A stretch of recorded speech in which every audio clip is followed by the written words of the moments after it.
വിശുദ്ധ മത്തായിയുടെ സുവിശേഷം 20-ാം അധ്യായം 20 മുതൽ 28 വരെയുള്ള തിരുവചനങ്ങൾ.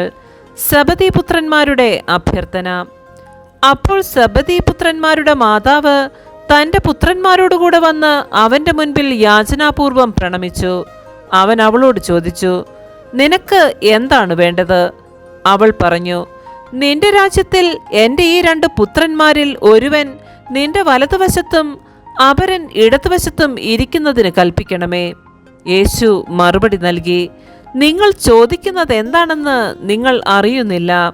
ഞാൻ കുടിക്കാൻ പോകുന്ന പാനപാത്രം കുടിക്കാൻ നിങ്ങൾക്ക് കഴിയുമോ? അവർ പറഞ്ഞു, ഞങ്ങൾക്ക് കഴിയും. അവൻ അവരോട് പറഞ്ഞു, എൻ്റെ പാനപാത്രം തീർച്ചയായും നിങ്ങൾ കുടിക്കും.